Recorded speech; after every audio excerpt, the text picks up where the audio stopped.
బార్తలినైటిస్ అంటే బార్తలిన్ గ్లాండ్స్ అనేది ఎక్కడైతే యోని భాగంలో ఒక 2 బార్తలిన్ గ్లాండ్స్ అనేది కింద, పైన ఉండడం జరుగుతుంది. ఈ బార్తలిన్ గ్లాండ్స్ మోస్ట్ కామన్ ఏంటి? బార్తలిన్ సమస్యతోటే చాలా మంది బాధపడుతూ ఉంటారు. బార్తలిన్ గ్లాండ్ దగ్గర చాలా వరకి ఇచ్చింగ్ స్క్రాచ్ చేసినప్పుడు అది వాపుగా ఏర్పడి దాని లోపల వాటర్ కాస్త థిక్‌నెస్ పెరిగి పస్‌లాగా చీము పట్టేయడం వల్ల వాళ్ళకి చాలా టైట్‌నెస్, ఫీవర్, కూర్చోలేకపోవడం, నడవలేకపోవడం అనే సమస్యతో రావడం జరుగుతుంది. ఇలా వచ్చినప్పుడు చాలామంది ఎక్కువ స్థితిలో వస్తాయి. అంటే చాలా రకాలుగా పోస్ట్‌పోన్ చేస్తూ అంటే ఒక వారం, 2 వారాలు పోస్ట్‌పోన్ చేస్తూ ఉన్నప్పుడు అది పెద్దగా పెరిగిపోయి బాగా థిక్‌గా అయినప్పుడు మెడిసిన్స్‌కి రెస్పాండ్ అయ్యే అవకాశాలు ఉండవు. సో, అలా మెడిసిన్స్‌కి రెస్పాండ్ అవ్వనప్పుడు డెఫినైట్‌లీ వాళ్ళకి ఆపరేషన్ ద్వారా ఆ పస్ అనేది తీసేసి డ్రెస్సింగ్ చేసి అంటే ఆ సిస్ట్ గ్లాండ్ తీసేయాల్సిన అవసరం ఉందా లేదా? లేదా ఆ గ్లాండ్‌ని ఓపెన్ పెట్టినప్పుడు లోపలున్న చీము అంతా వచ్చేసే విధంగా ఆపరేషన్ చేయాలా అనేది మీ ఎగ్జామినేషన్ చేసిన తర్వాత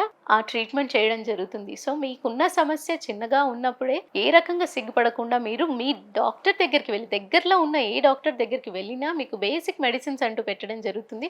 ఆ బేసిక్ మెడిసిన్స్ రెస్పాండ్ అవ్వనప్పుడు మీరు గైనకాలజిస్ట్‌ని కన్సల్ట్ అయినట్టయితే పూర్తి ఎగ్జామినేషన్ చేసుకొని దెన్ ఫర్దర్‌గా కావాల్సిన యాంటీబయాటిక్స్ కానియండి, ఏదైనా ఆయింట్‌మెంట్ కానియండి, లేదా వాషెస్ కానియండి వాడినట్టయితే ఆపరేషన్ వరకి వెళ్ళకుండా అరికట్టవచ్చు.